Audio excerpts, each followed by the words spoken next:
किसी क्वेश्चन के ऊपर?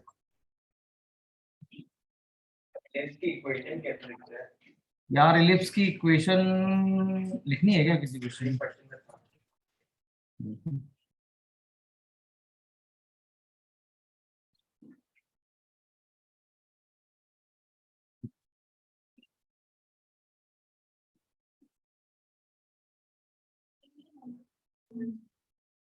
एक क्वेश्चन में इक्वेशन लिखनी थी क्या? कैमरे ऑन करिए भाई सब लोग जल्दी से।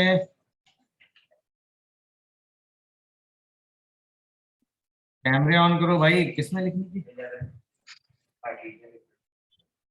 तो जेड को एक्स प्लस आई वाई लिख देते, नहीं आएगा उससे? वैसे तो अभी एक्स प्लस आई वाई लिख के सॉल्व करना था, उससे आ जाती है ना। बाकी कोई दिक्कत नहीं है, जब लिखना सीखेंगे तो सीख लेंगे। अभी एक्स प्लस आई वाई करके लिख देते तो उससे आ जाता, बट उसमें क्या थोड़ा कैलकुलेशन ज्यादा आ रहा होगा ना। हाँ है ना। वैसे लिखनी नहीं थी। इस केस में अगर लिखोगे तो इलिप्स की इक्वेशन आएगी एक्स स्क्वायर बाई 64 2 ऐसे कुछ आती है ना। 12 24 14 से आ रहा होगा क्या हमें? 48 48 इज 1। बट ठीक है, अभी के लिए घबराने की जरूरत नहीं। एक्स देखो, जेड को एक्स प्लस आई वाई लिख के अभी कर लो, जब बाकी जब डिटेल में पढ़ेंगे तब पढ़ लेंगे, छोड़ दो। इक्वेशन के लिए दबाव नहीं लो, बाकी बताओ। बाकी बताओ इसमें से कोई फंसा हो तो। मेरे हिसाब से तो नहीं। बोलो। 15 वाले में सेंट्रॉइड निकाल लिया होगा। इन सेंटर, सरकम सेंटर और ऑर्थो सेंटर निकालने के लिए आपको अगर वर्टेक्स पता होंगे तो आप निकाल लेंगे। बाकी एक जनरल रिजल्ट होता है, बट उस रिजल्ट का बहुत यूज है नहीं। बट चाहो तो, चूंकि रिजल्ट प्रूफ किया गया हो तो लिख लो कहीं पे। उस रिजल्ट का जनरली यूज होता नहीं है, बट ठीक है लिखना है तो लिख लो उसको। एक जगह मैं इन सेंटर और वो पढ़ा रहा था ना, वहीं लिखवा देता हूँ।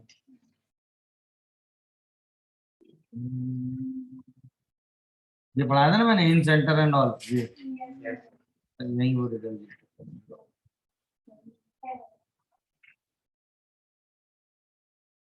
देखो क्या है, देखो ये तो आपने पढ़ा है ना, किसी भी ट्रायंगल में इन सेंटर का मतलब क्या होता है? जब एंगल बाई सेक्टर कट करते हैं ना। अच्छा, एंगल बाई सेक्टर की खासियत क्या होती है? अगर आपने कहा कि ये एक ट्रायंगल है ए बी सी, और आपने ए का एंगल बाई सेक्टर खींचा, ठीक है, तो ये तो आपको पता है सी के सामने की साइड सी होती है, बी के सामने की साइड बी होती है। तो ये जो एंगल बाई सेक्टर जहां सामने वाली साइड को कट करता है वो रेशियो सी टू बी होता है। मतलब किसी भी ट्रायंगल का कोई भी इंटरनल एंगल बाइसेक्टर सामने वाली साइड को एंगल मेकिंग साइड के रेशियो में डिवाइड करता है। समझ रहे हो? तो इसका मतलब ये ratio B C to B होगा होगा। और जो यहाँ पर इन सेंटर आता है आई, वो एडी लाइन को, जो आई आता है ना इन सेंटर, वो इस एडी लाइन के, सब थियोरेटिकल स्टेटमेंट है, इन सब का प्रूफ जब प्रॉपर्टीज ऑफ ट्रायंगल पढ़ेंगे तब कर लेंगे। जो आई इन सेंटर होता है वो इस angle bisector line A D को डिवाइड करता है बी प्लस सी इस टू ए के रेशियो में। बी प्लस सी इस टू ये वाली लेंथ ए। ये जो थियोरेटिकल स्टेटमेंट है। तो सोचो, अगर आप इसको Z1 कहोगे, इसको Z2 कहोगे और इसको Z3 कहोगे, है ना, तो ये वाला जो पॉइंट डी आएगा वो आएगा BZ2 plus AZ3, sorry CZ3 by B plus C.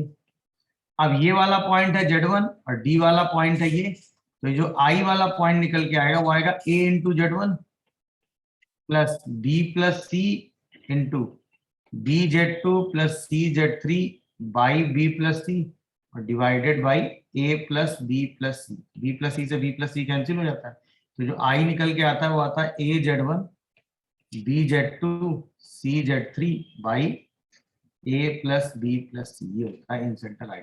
अब इसको याद ऐसे रखा जाता है, जैसे कोई ट्रायंगल आपने खींचा Z1 Z2 और Z3 से, ठीक, ABC एक ट्रायंगल आपने खींच दिया, तो इसके सामने की साइड A हुई, A हो गया mod of Z2 minus Z1, हाँ है ना, सॉरी Z2 माइनस Z3। इसके सामने की साइड B हुई तो B हो गया mod of Z1 minus Z3। इसके सामने की साइड C हुई तो C हो गया mod of Z1 minus Z2, ABC तीनों आ गए। इन सेंटर जो I होता है वो होता है A के सामने वाला वर्टेक्स, B के सामने वाला वर्टेक्स और C के सामने वाला वर्टेक्स। तो A Z1 B Z2 C Z3 by A plus B plus C। तो इन सेंटर क्या होगा? A मतलब mod of Z2 minus Z3 into Z1, B मतलब mod of Z1 minus Z3 into Z2, C मतलब mod of Z1 minus Z2 into Z3 और whole divided by mod of Z1 minus Z2 mod of Z2 minus Z3 and mod of Z3। इसका use कभी कभार हो भी जाता है। तो इन सेंटर होता है A Z1 B Z2 C Z3 by A plus B plus C। बस इसका यूज कई बार हुआ है। बाकी तो फिर स्टेटमेंट में डायरेक्ट लिख देता हूँ, अगर कहीं जरूरत पड़ेगी तो कर लीजिएगा। जैसे किसी भी ट्रायंगल का सरकम सेंटर आपको बताना है, क्या बताना है? सरकम सेंटर। तो सरकम सर्किल का ही सेंटर होता है कि नहीं होता है? बोलो। तो ये Z1 है, ये Z2 है और ये Z3 है, और आपको बताना है सरकम सेंटर। तो सरकम सेंटर का डायरेक्ट रिजल्ट होता है, ये A है तो Z1 into sine 2A, B में Z2 है तो Z2 into sine 2B, C में Z3 है तो Z3 इंटू साइन 2C और whole divided by sine 2A plus sine 2B plus sine 2C। यहीं पे अगर मैं आपसे बोलूं ऑर्थो सेंटर, सॉरी हाँ ऑर्थो सेंटर निकालना है। ऑर्थो सेंटर क्या होता है? एल्टीट्यूड का पॉइंट ऑफ इंटरसेक्शन होता है ना। बोलो। यहां से आप एल्टीट्यूड डालोगे, यहां से एल्टीट्यूड डालोगे और यहां से एल्टीट्यूड डालोगे, तीनों एल्टीट्यूड जिस पॉइंट पे इंटरसेक्ट करेंगे उसे ही हम क्या बोल देंगे? Ortho centre. तो ये हो गया वर्टेक्स A Z1, ये हो गया वर्टेक्स B Z2, ये हो गया वर्टेक्स C Z3। तो जो H होता है वो होता है A मतलब 10A, Z2 मतलब 10B के साथ और Z3 किसके साथ? 10C के साथ, divided by 10A plus 10B plus 10C। ये डायरेक्ट रिजल्ट है। ये सब प्रूव होते हैं मतलब, बट इसके प्रूफ की मेरे हिसाब से अभी जरूरत आपको है नहीं, तो उतना दिमाग में रखना। और मैं इसकी जरूरत पड़ जाती है तो ये मैंने लिखना सिखा दिया है। इसको भी याद रखने का तरीका सिंपल है, आप तीनों साइड लेंथ निकाल लोगे, फिर A into Z1 B into Z2 C into Z3 by A plus B plus C। इसमें क्या है? तीनों एंगल पता हो जाएंगे। तो Z1 into sine 2A plus Z2 into sine 2B plus Z3 into sine 2C by sine 2A plus sine 2B plus sine 2C। इसमें क्या है? तीनों एंगल ABC पता होंगे। Z1 into 10A plus Z2 into 10B plus Z3 into 10C by 10A 10B। Note कर लो तो। ये result हो गया इन सेंटर का, ये रिजल्ट हो गया सरकम सेंटर का, ये हो गया ऑर्थो सेंटर।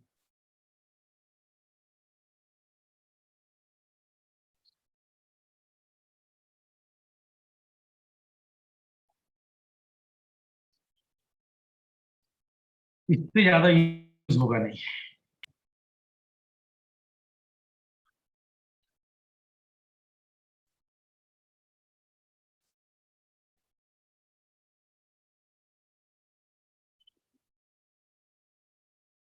बाकी लोगों ने क्वेश्चन सॉल्व किए थे कि नहीं, जो 59 से 15 दिए थे भाई? अभी आइडिया है ना कब इलिप्स होगा, कब स्ट्रेट लाइन होगा, कब लोकस क्या होगा? बोलो भाई। बाकी लोग अपना कैमरा क्यों ऑन किए भाई? निष्कर्ष, सिद्धार्थ गुप्ता, कौशल श्रीवास्तव, क्यों ऑफ है भाई तुम लोगों का कैमरा? अभी रिमूव हो जाओगे क्लास से तो क्या मतलब बनेगा फिर?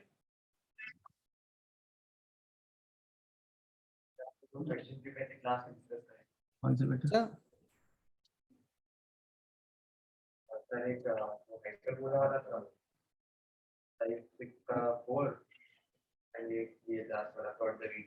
अभी कर।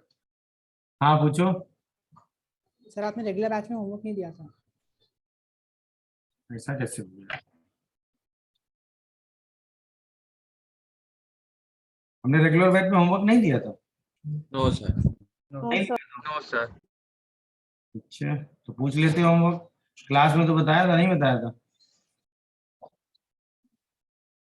चलो कोई बात नहीं, कल संडे है, कल आराम से होमवर्क कर लेना। कल क्लास नहीं है ना, तो संडे है मतलब मेरे लिए। कल है तुम लोग की क्लास? स्कूल होगा ना, बैकअप होगा ना, वो क्लास में नहीं। दिन भर तो खाली हो। स्कूल स्कूल नहीं काउंट होता है इधर। चलिए जल्दी लिखिए।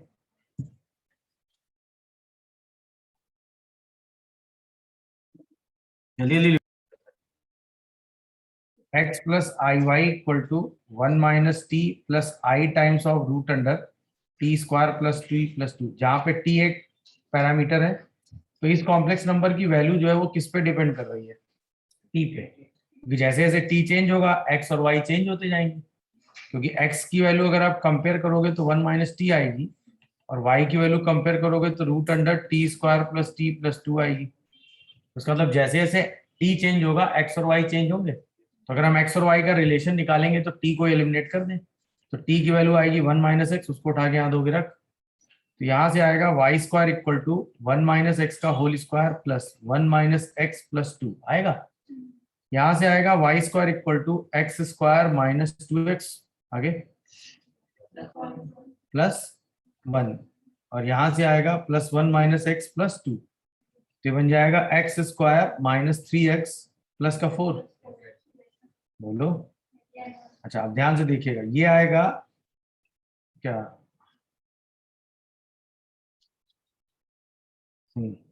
इसको जरा थोड़ा सा एडजस्टमेंट के साथ लिखो। ये आएगा एक्स स्क्वायर, आगे बोलो।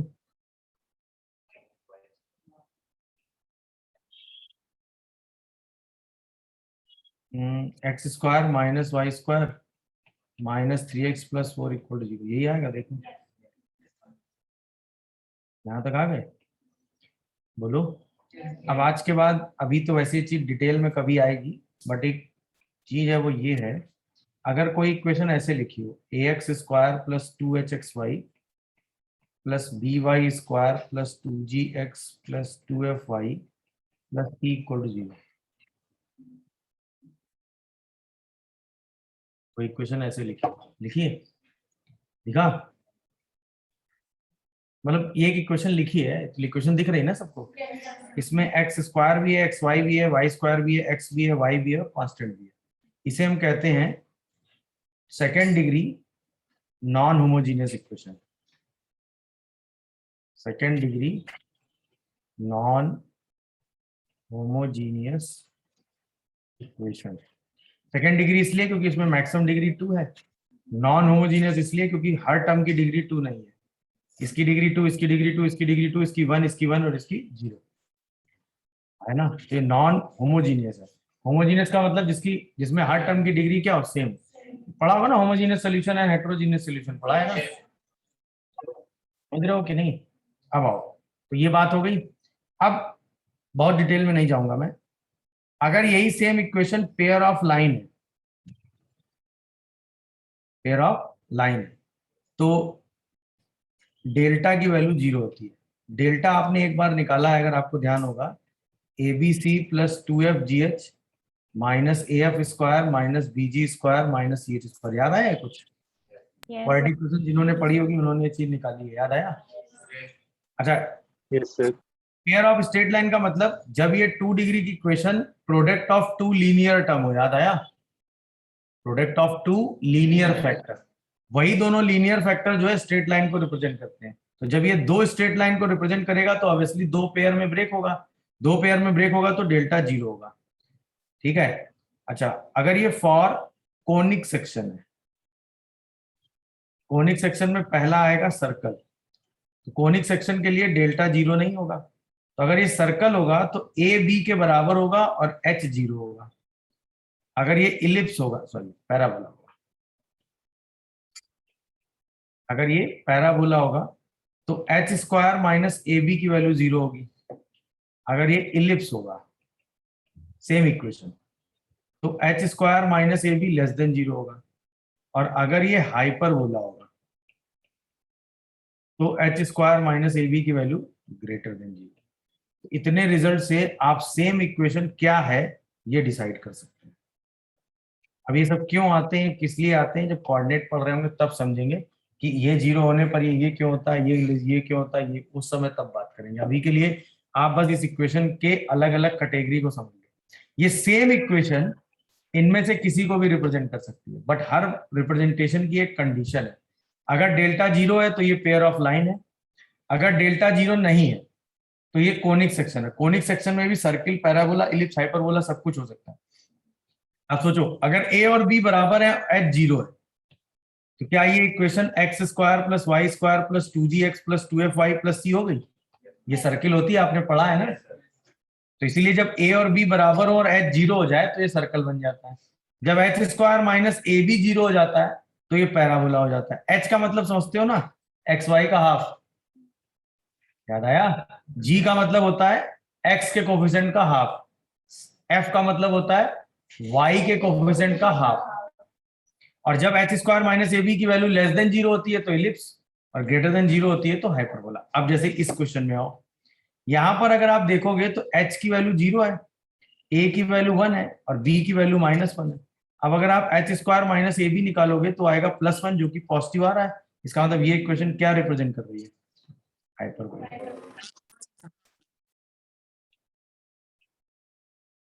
ये बात कितने लोग समझ गए? इसीलिए हाइपरबोला हो जाएगा। समझ रहे हो कि नहीं? ये थ्योरी में चाहो तो ये पोर्शन कहीं लिख लो, बाकी जब डिटेल में आएगा तो बता देंगे। सर नोट्स में लिख ले रहे। हाँ नोट्स में लिखोगे, नोट्स में ही है शायद, ये हाँ नोट्स में लिखा है मैंने तो। रीजन इसका जब हम कोऑर्डिनेट पढ़ रहे होंगे तब पढ़ेंगे, ठीक है।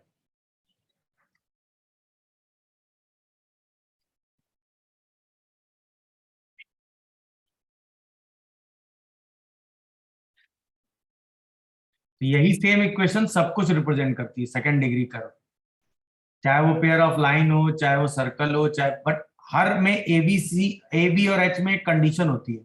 उस कंडीशन के होने के बाद ही रिप्रेजेंटेशन शुरू होता है। तो जो कंडीशन सेटिस्फाई होगी उसके हिसाब से इक्वेशन वो रिप्रेजेंट करने लगती है।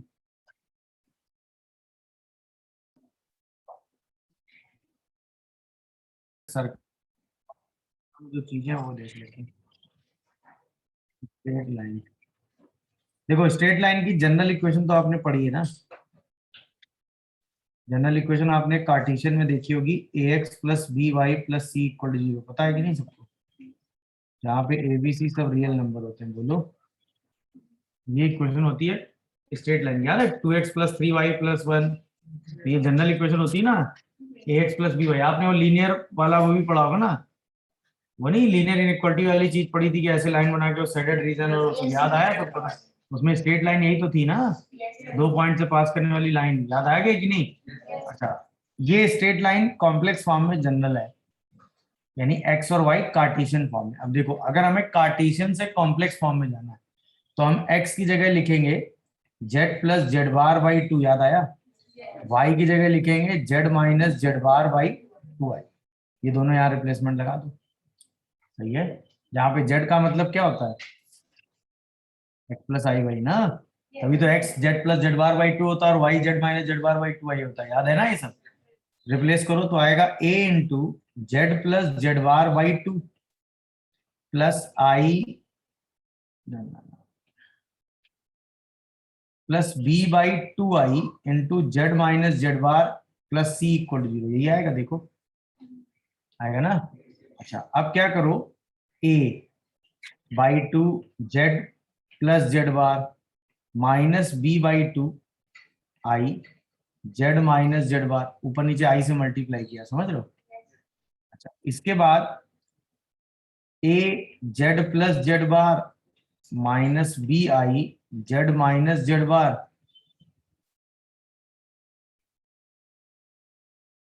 Plus 2c equal to zero, यहां तक ओके हो। जेड कॉमन करोगे तो आएगा a minus i b, z bar common करोगे तो आएगा a प्लस आई बी, और यहाँ पर एक नया कांस्टेंट आएगा c, उसी को एक नया कांस्टेंट कैपिटल C मान लिया। यहाँ तक पहुंच गए? तो इसका मतलब स्ट्रेट लाइन क्या हुआ? Equation of straight line in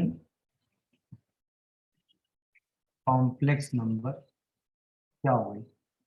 Z into a bar, z bar into a plus C equal to 0, जहां पर ए कितना हो गया, ए प्लस आई बी, ए एक कॉम्प्लेक्स नंबर हो गया और सी कोई भी रियल नंबर हो गया। ये बात दिख रही कि नहीं, देखो ना ध्यान से, ये हो गया ए बार, ये हो गया ए, ये एक कॉम्प्लेक्स नंबर है कि नहीं है, उसके साथ जेड बार आ रहा है कि नहीं आ रहा है, और ये जेड है उसके साथ ए बार आ रहा है कि नहीं आ रहा है। तो ये हो गई equation in straight line in complex number. समझ रहे हो कि नहीं, पक्का समझ में आया। वैसे इसका कोई खास यूज नहीं, क्योंकि हम इसको यूज जनरली करेंगे ही नहीं, मतलब इस इक्वेशन के जो कॉन्सेप्ट है उसको यूज जनरली करेंगे नहीं, क्योंकि हम हर चीज कार्टेशियन में ही करेंगे। 2-4-5 सेकंड ज्यादा लगेगा, बट हम काम कार्टेशियन में ही किया करेंगे। हम कॉम्प्लेक्स नंबर को direct complex number straight line में डील नहीं करेंगे, क्योंकि वो डील करना थोड़ा सा ट्रिकी और टफ है, तो हम उतना टाइम वेस्ट नहीं करेंगे। समझ रहे हो। जैसे आप फॉर एग्जाम्पल सुनिएगा, मान लो जैसे आपको एक लाइन दी है जेड 2 + 3i प्लस जेड बार 2 - 3i प्लस 4 = 0, तो क्या ये स्ट्रेट लाइन है? ये ए हो गया, ये ए बार हो गया, उसमें क्या दिक्कत है ना, ये स्ट्रेट लाइन। अच्छा, ये स्ट्रेट लाइन अभी कॉम्प्लेक्स नंबर में तो फील आया होगा। अब सपोज इसी स्ट्रेट लाइन को आपको लिखना है किसमें, कार्टेशियन में। किसमें लिखना है, तो कतई रटने की जरूरत नहीं है कि ये a + ib, ये a - ib, ये 2c, कुछ नहीं रटना है। अगर हमें इसको कार्टेशियन में चेंज करना है तो सीधा z को क्या लिख देना है, x + i। जैसे आप z को x + iy लिखोगे तो आएगा x + iy plus, sorry 2 + 3i, अरे हाँ या ना, और x - iy इंटू 2 - 3i, और प्लस का कितना आ जाएगा, यहां तक कोई कंफ्यूजन। अच्छा, इसको मल्टीप्लाई करोगे तो आएगा 2x - 3y plus i times of 3x + 2i, अरे हाँ है ना। इसको मल्टीप्लाई करोगे तो कितना आएगा, 2x + 3y, अरे हाँ बोलते जाना, और plus i times of -3x minus का 2i प्लस 4 = 0 आएगा। देखो i वाला पोर्शन क्या हो गया, कैंसिल, सीधा रियल से आंसर आ गया। 2 टाइम्स ऑफ 2x, ये कुछ गड़बड़ आया, minus minus plus minus, 2x - 3y plus 4 = 0, line आ गई 2x - 3y प्लस 2 = 0। अब जहां हमें कैलकुलेशन करना होगा वहां इस लाइन की इक्वेशन को यूज कर देना, जो काम करना हो करना है। समझ में आया, ये एक रास्ता है। अच्छा, इसी को दूसरे रास्ते से अगर हमें कन्वर्ट करना है तो वो सीख लो। क्या करो, 2 करो कॉमन, तो क्या बचेगा बताओ, z + z बार। देखो जरा ध्यान से, 2 किया कॉमन, क्या बचा, z + z। 3i करो कॉमन, क्या बचा, z - z बार, अरे हाँ है ना, बोलो, और साथ में प्लस का 4 आ गया। अब बताओ, z + z बार को 2x लिखते हो और z - z बार को 2iy लिखते हो, दोनों रिप्लेसमेंट 2 लगा, तो आ गया 4x - 6y प्लस 4 = 0। 2 से डिवाइड कर दो, 2x - 3y प्लस 2 = 0। आया कि नहीं। तो ये कॉम्प्लेक्स नंबर में जो इक्वेशन दी थी वो तुरंत किसमें आ गई, कार्टेशियन में। अब कार्टेशियन में आपको जो काम करना है वो आप आराम से कर लेंगे। कितने लोग ये पूरी कहानी समझ रहे हो, ये बताओ, अरे हाँ ये ना, समझ गए। तो अगर आपको इस इक्वेशन को इस फॉर्म में लिखना है तो x की जगह z + z bar by 2, y की जगह z - z bar by 2i लिख देना है, तो ये इसमें कन्वर्ट आकर होके आ जाएगी। और अगर आपको इस इक्वेशन को इस फॉर्म में लिखना है तो पहले 2 कॉमन करना। अच्छा, यहाँ पे हर बार 2 कॉमन आएगा ही, क्योंकि ये a होगा और ये क्या होगा, ये a बार होगा और ये a होगा, तभी तो ये इक्वेशन वाली फॉर्म बनती है। तो हर बार रियल पार्ट तो दोनों का सेम, इमेजिनरी पार्ट दोनों का सेम, तो वो तो कॉमन हर बार आएगा ही, हाँ है ना। तो एक z + z बार और एक z - z बार बनेगा ही बनेगा। मेरी बात समझ रहे हो कि नहीं। तो वहां पे इसको आप 2x और 2iy लिखोगे ही लिखोगे, उससे ये लाइन आएगी। मेरी बात समझ रहे हो कि नहीं, कोई कंफ्यूजन नोट करिए। अब हमें कभी भी स्ट्रेट लाइन की इक्वेशन से कुछ भी सॉल्व करना है कॉम्प्लेक्स नंबर में, तो कॉम्प्लेक्स नंबर में स्ट्रेट लाइन की इक्वेशन को हम तुरंत किस में कन्वर्ट कर देंगे, कार्टेशियन, और कार्टेशियन में कन्वर्ट करके जो काम हमें करना है वो कर लेंगे। बोलो भाई, और सिंप्लीफाई करके अपना आंसर दे देंगे, इससे ज्यादा की जरूरत वहां पड़ेगी।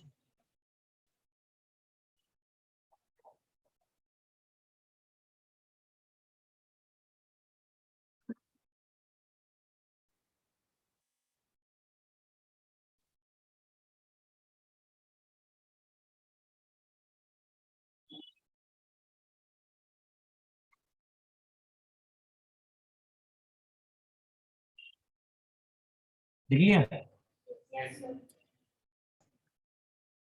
पहला डायमीटर पता है, मान लो 4x प्लस 3y माइनस 1, दूसरा डायमीटर पता है x plus Y minus 2 equal to 0। Centre निकाल लोगे, जहां पे दोनों डायमीटर एक दूसरे को इंटरसेक्ट करेंगे, मतलब दोनों इक्वेशन आपस में क्या करनी है, सॉल्व। सॉल्व करके x और y तो निकाल लोगे ना, पक्का। अब Yes. यही क्वेश्चन एक बार पूछा गया एक्चुअली, क्वेश्चन तो खैर इससे आगे था, बट इसमें पहले तो सेंटर ही निकालना है एक्चुअली। ये रहा, find the equation of circle पूछा गया आपसे, जबकि आपको कहा गया है कि सर्कल इस लाइन को टच करता है और ये दोनों लाइन उसके नॉर्मल। सर्किल के नॉर्मल से मतलब होता है सर्किल का डायमीटर। अच्छा, किसी भी सर्किल का की इक्वेशन अगर आपको निकालनी है तो आपको क्या क्या चाहिए, सर्किल का सेंटर और रेडियस ही तो चाहिए। सेंटर और रेडियस मिल जाएगा तो सर्किल की इक्वेशन लिख लोगे कि नहीं। अब अगर आपसे कहा गया सर्किल के नॉर्मल, तो ये ध्यान रखिएगा, नॉर्मल ऑफ सर्कल का मतलब क्या होता है, नॉर्मल ऑफ सर्किल का मतलब होता है डायमीटर ऑफ सर्कल्स। ये तो ओके हो ना इस बात से। तो आपको कहा गया एक सर्कल है जिसका एक डायमीटर आपको दे रखा है क्या, 1 माइनस आई इंटू जेड, दिख रहा है, और plus sorry equal to sir ना 1 plus i into z bar. ये पहला सर्कल है, दिखा सबको। और दूसरा नॉर्मल क्या दे रखा है, 1 plus i into z plus I minus 1 into z बार, और साथ में माइनस का 4i इक्वल टू 0। देख लो, कोई डाउट आ रहा हो तो बताओ, यही तो दे रखा है। अब आपने क्या सीखा है, दोनों सर्कल को किस में कन्वर्ट करना है, किसमें कन्वर्ट करना है, कार्टेशियन। तो कार्टेशियन में कन्वर्ट करके सॉल्व कर लेंगे तो सेंटर आ जाएगा कि नहीं। अब देखो पहली वाली लाइन देखो क्या है, z into i minus 1 plus Z bar into 1 plus i is equal to 0 है लाइन। देखो इसको उठा के इधर ले गए, अरे हाँ है ना। पहले आई कॉमन करोगे तो अंदर आएगा z प्लस जेड बार, आ रहा है कि नहीं। और फिर 1 कॉमन करोगे तो अंदर आएगा जेड बार माइनस जेड, देख लो 0। जेड प्लस जेड बार को क्या लिख दोगे, 2x, और जेड माइनस जेड बार को क्या लिख दोगे, 2iy, वो भी कैसा, माइनस का 0। क्या पूरे से 2i कॉमन आ रहा है, चेक करो, और अंदर बच रहा है x minus y equal to 0। तो क्या लाइन की equation x equal to y दिखी, i तो 0 हो नहीं सकता ना। कितने लोगों को ये पूरी कहानी समझ में आई, क्या हुआ है, कन्वर्जन क्लियर है एकदम। वही सेम आई वाला अलग कन्वर्ट किया, बाकी वाला अलग कॉमन करके जेड प्लस जेड बार को 2x लिख दिया, जेड माइनस जेड बार को 2iy लिख दिया। अच्छा अगली वाली लाइन देखो, इसमें भी सेम कन्वर्जन लगाओगे भाई। पहले वाले से क्या कॉमन किया, 1, तो अंदर बचेगा जेड माइनस जेड बार। दूसरे वाले से क्या कॉमन किया, आई, तो अंदर बचा जेड प्लस जेड बार, और बाहर क्या है साथ में, माइनस का 4i, हाँ या ना। अच्छा जेड माइनस जेड बार को क्या लिखोगे, 2iy, जेड प्लस जेड बार को क्या लिखोगे, 2x minus 4i equal to 0। तो फिर से 2i कॉमन, अंदर क्या बचा, y plus x minus 2 equal to 0। तो अगली line x plus y equal to 2 आ गई। अब क्वेश्चन है कि एक लाइन है x plus y equal to 2 और एक लाइन है x इक्वल टू वाई, दोनों का पॉइंट ऑफ इंटरसेक्शन 1,1 है, हाँ या ना। तो हम जिस सर्किल की बात कर रहे हैं उस सर्किल का सेंटर निकल आया कि नहीं, ये बताया। कितने लोग ये बात समझ रहे हैं। सर्किल का सेंटर अगर हमें निकालना हो और सर्किल के 2 डायमीटर दिए हो कॉम्प्लेक्स नंबर में, तो कॉम्प्लेक्स नंबर में उनको सॉल्व करने की जरूरत नहीं, आप सीधे उसको इजीली किस में कन्वर्ट कर लोगे, कार्टेशियन में, और कार्टेशियन में दोनों को सॉल्व करके पॉइंट निकाल दोगे। अगर आपको कहीं इसका सोल्यूशन डायरेक्ट कॉम्प्लेक्स में मिले तो भी घबराने की जरूरत नहीं, वो करना ही नहीं है। मेरी बात समझ रहे हो, मतलब अगर आपको डायरेक्ट जेड निकालना होता दोनों को सॉल्व करके, तो एक रास्ता है कि आप जेड बार को एलिमिनेट कर दो।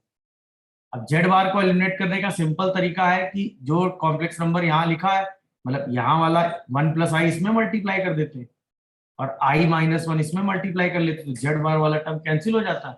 जेड वाले को सिंप्लीफाई करके डिवाइड कर देते तो जेड की वैल्यू निकल आती। बट उतना करने से बेटर है कि आप सीधे किस में कन्वर्ट कर लो, कार्टेशियन में। वो हमेशा आसान पड़ेगा। एक बार चीजें कार्टेशियन में आपके सामने बन के आ जाएंगी तो चीजें आपके लिए देखना और समझना दोनों आसान है। क्या ये बात आपको समझ में आ रही है? तो सेंटर आप निकाल लोगे कि नहीं ये बताओ। इसमें कहीं किसी को डाउट या कंफ्यूजन हो तो अपनी बात तुरंत बोलो। नहीं है? गुड। इसके बाद एक रिजल्ट इसमें और है कि अगर आपने कहा कि एक लाइन है A bar Z plus A Z bar plus C equal to 0, ये एक लाइन है। ये लाइन है कॉम्प्लेक्स नंबर में कि नहीं? बोलो। और एक पॉइंट है पी जेड नॉट, यहां से इस लाइन पर परपेंडिकुलर डाला गया। क्या डाला गया? परपेंडिकुलर। आपसे पूछा गया है परपेंडिकुलर डिस्टेंस। आपसे क्या पूछा गया? Perpendicular distance. कहां से? From P to line. तो उसका फॉर्मूला होता है, यहां पर जहां जहां जेड लिखा है ना उसकी जगह जेड नॉट लिख दो। तो क्या आएगा रिजल्ट बताओ? A bar Z not plus A Z not bar plus C, उसका मॉड ले लो और इसको डिवाइड कर दो 2a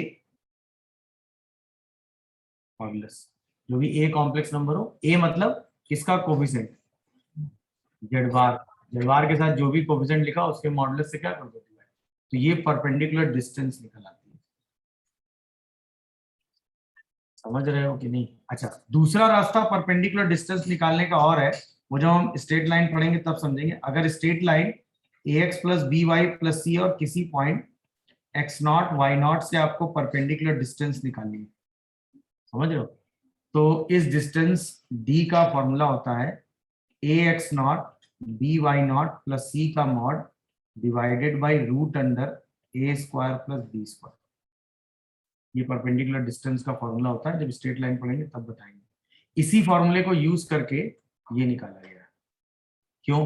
x0 की जगह लिख दिया गया है z0 plus z0 bar by 2, y0 की जगह लिख दिया गया है z0 minus z0 bar by 2i, और इसी को पूरा कन्वर्ट कर दिया गया है। इस टू सी को कैपिटल सी लिख दिया गया है। इसका वाला, इसका ट्वाइस होता है ना, और यहाँ पे सब डिवाइड करके वही रिजल्ट निकालेगा। बट ये रिजल्ट एक्चुअल में डायरेक्ट यूज हो जाता है और इस पर यूज करके एक आध बार क्वेश्चन पूछा गया, समझ रहे हो? और ये इसमें स्ट्रेट लाइन कन्वर्ट करने में टाइम वेस्ट नहीं करना चाहिए, क्योंकि उसकी जरूरत नहीं, क्योंकि ये रिजल्ट याद रखना आसान है कि नहीं?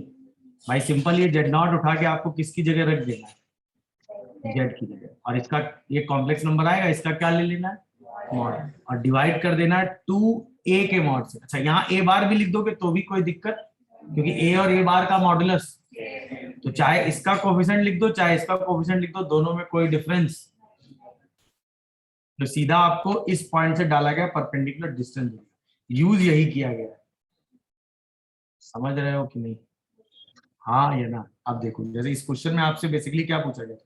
सर्कल की इक्वेशन पूछी गई थी, सर्किल का डायमीटर दिया था तो सेंटर आपने निकाल लिया। अब आपसे कहा गया है कि एक लाइन और दे रखी है जो सर्किल को क्या कर रही है? टच कर रही है। देखो, टचेस दिस लाइन, कर रही है लाइन। अच्छा, इस लाइन की इक्वेशन है क्या? पहले ये बताओ, बताओ। I z IZ plus Z bar plus plus z bar plus 1 plus i equal to 0। बोलो। मेरा पहला सवाल, क्या ये स्टैंडर्ड फॉर्म में लिखी है? I z plus Z bar plus 1 plus i equal to 0।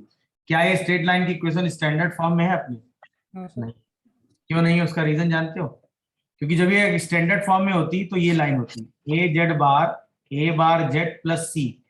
यहाँ पर ये सी कैसा होता है, और ये ए और ए बार कैसे होते हैं? Complex number.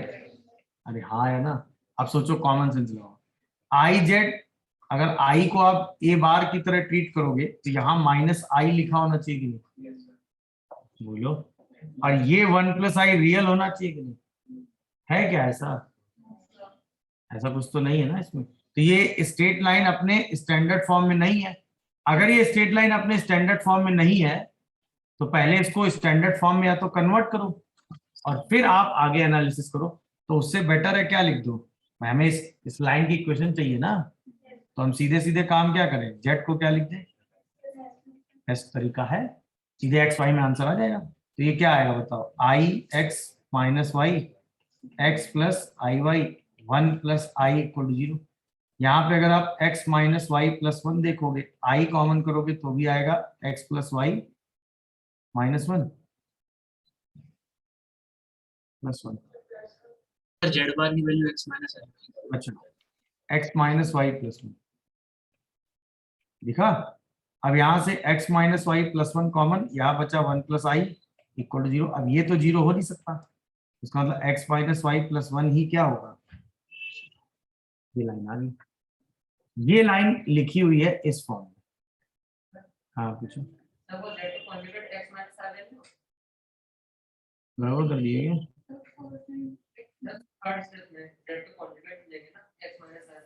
अच्छा, ये ठीक है, आंसर तो ठीक है, x माइनस वाई प्लस 1 नहीं आएगा, x माइनस वाई प्लस 1 और x माइनस वाई प्लस 1 ठीक तो है। अभी लाइन आ गई, बोलो। यानी इस लाइन की इक्वेशन को हमने किस में कन्वर्ट कर लिया, और सेंटर हमें पता ही था। सेंटर से अगर इस लाइन पे परपेंडिकुलर डालोगे तो क्या आएगा बेटा, रेडियस। सेंटर से डाला गया परपेंडिकुलर डिस्टेंस क्या होता है, तो बताओ। ये लाइन की इक्वेशन आ गई x माइनस वाई प्लस 1 = 0। ये सेंटर आ गया 1,1 और आपको परपेंडिकुलर डिस्टेंस निकालनी जो रेडियस होगी, तो रेडियस की वैल्यू कितनी आ रही है, 1 - 1 + 1 का mod divided by √2, radius is 1/√2। तो सर्कल आ गया जिसका सेंटर कितना है 1 1, रेडियस आ गई 1/√2। तो सर्कल की इक्वेशन क्या होगी, z माइनस 1/i = 1/√2, या कार्टेशियन में लिखोगे तो x माइनस 1 का होल स्क्वायर y माइनस 1 का होल स्क्वायर = ये। अभी वो क्वेश्चन कराएंगे जो इस साल जेईई मेन में आया था, इसी साल का क्वेश्चन है और ऐसा ही था वो, समझ में आया। तो अगर आपको सर्कल के 2 डायमीटर दिए तो सेंटर निकल आएगा, एक लाइन टेंजेंट दी है तो वो लाइन निकल आएगी, और टेंजेंट से अगर सर्कल के सेंटर से टेंजेंट पे परपेंडिकुलर डालोगे तो क्या निकल आएगा, क्या रास्ता समझ में आया। अगर लाइन की इक्वेशन स्टैंडर्ड फॉर्म में है, स्टैंडर्ड फॉर्म मतलब वही क्या, a Z bar plus a bar Z plus c real number, तो आप सीधे जेड जेड बार कॉमन करके सीधा जेड प्लस जेड बार को x और जेड माइनस जेड बार को y लिख के काम कर सकते हो। अगर वो स्टैंडर्ड फॉर्म में नहीं है तो जेड को क्या लिख दोगे, x + i y, उससे लाइन की इक्वेशन। एक बार लाइन की इक्वेशन आ गई तो आपको जो काम करना है वो आप कर लोगे। अगर लाइन की इक्वेशन स्टैंडर्ड फॉर्म में होती और आपको परपेंडिकुलर डिस्टेंस निकालना होता तो आप डायरेक्ट ये रिजल्ट लगा देते। ये रिजल्ट हम यहाँ पर क्यों नहीं लगाए हैं, क्योंकि ये लाइन स्टैंडर्ड फॉर्म में नहीं। बट स्टैंडर्ड जो हो या नॉन स्टैंडर्ड हो, हम उसको कार्टेशियन फॉर्म में कन्वर्ट कर सकते हैं कि नहीं, तो कार्टेशियन में कन्वर्ट करके हमने अपना काम कर लिया। कितने लोग ये पूरी कहानी समझे हो क्वेश्चन का, देख लीजिए, नोट कर लीजिए। नंबर 23 था एक्सरसाइज का।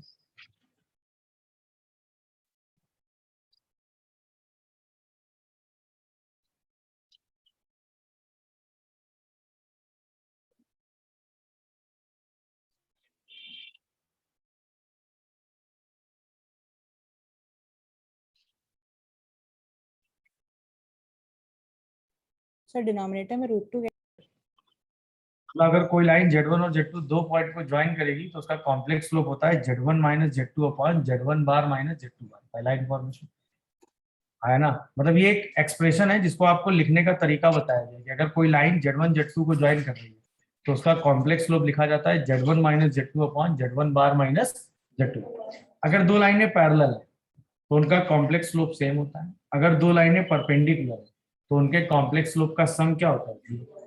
अब अगर एक लाइन Z1 Z2 को ज्वाइन कर रही है और एक लाइन Z3 Z4 को ज्वाइन कर रही है और वो पैरेलल है, तो पैरेलल लाइन में आपने क्या पढ़ा, कॉम्प्लेक्स स्लोप का सम, कॉम्प्लेक्स स्लोप सेम होता है कि नहीं।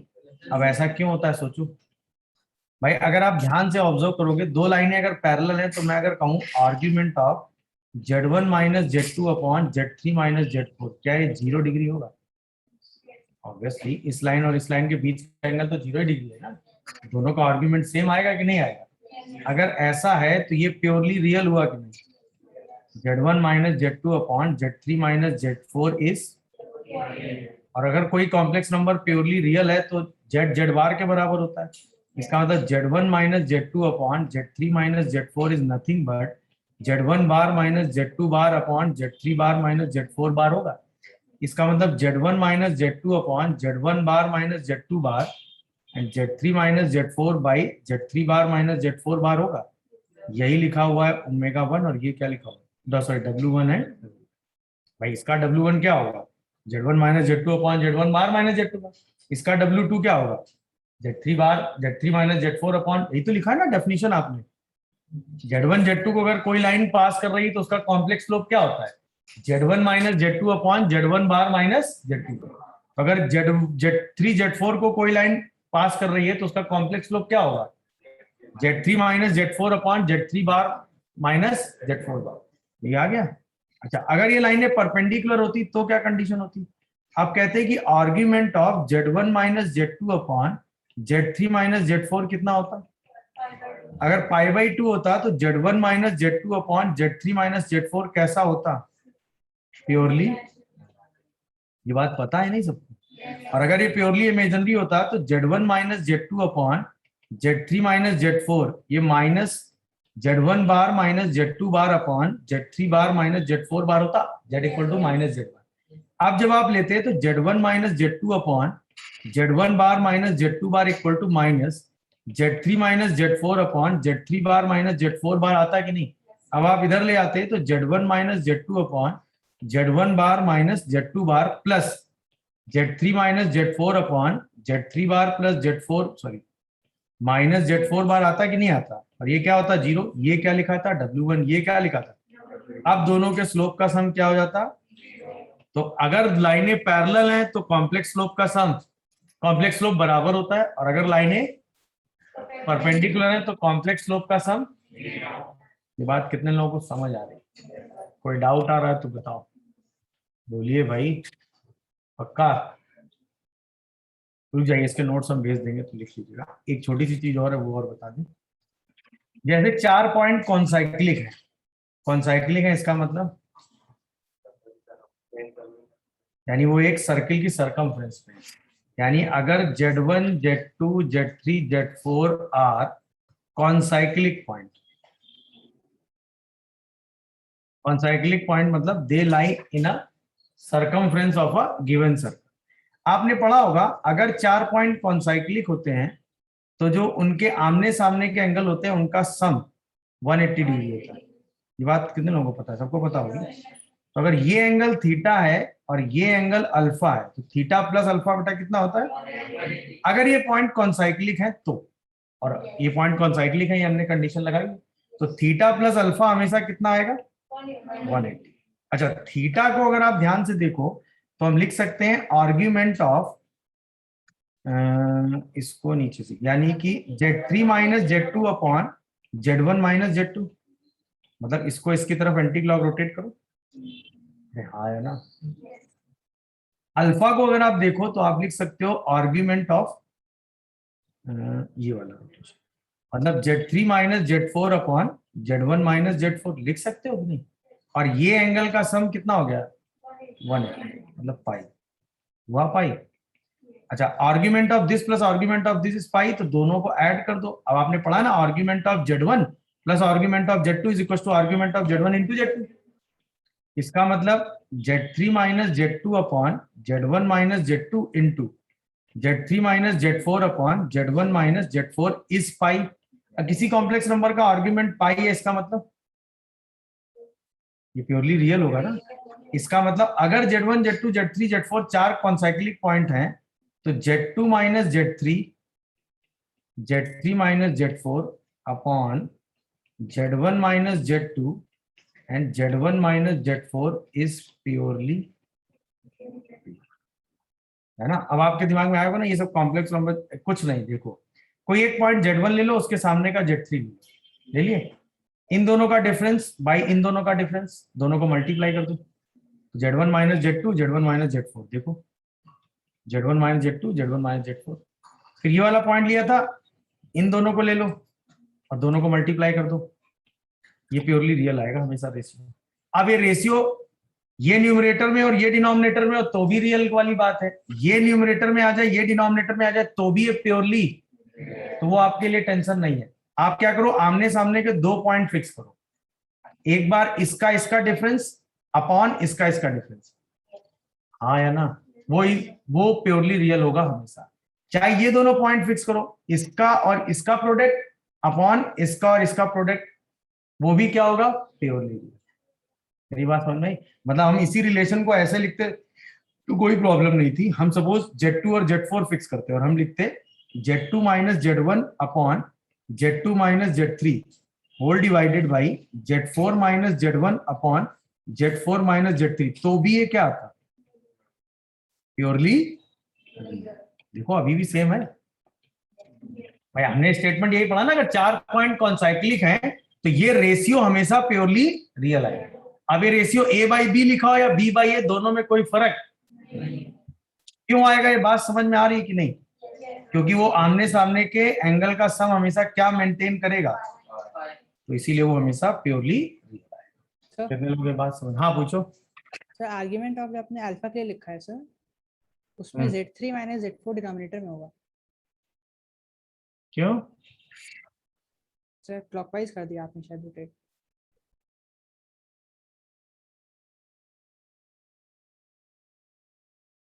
ये क्लॉकवाइज कर दिया क्या मैंने? सर दूसरे अल्फा के लिए। नहीं, उससे कोई खास फर्क नहीं है, वो माइनस एडजस्ट हो जाता है, लिख लो, उससे कोई खास अंतर नहीं आ रहा। वो थीटा की जगह माइनस थीटा कर देंगे तो डिवाइड हो जाएगा, उससे कोई अंतर थोड़ी ना चलेगा। समझ गए कि नहीं? कोई कंफ्यूजन या डाउट हो तो बोलो।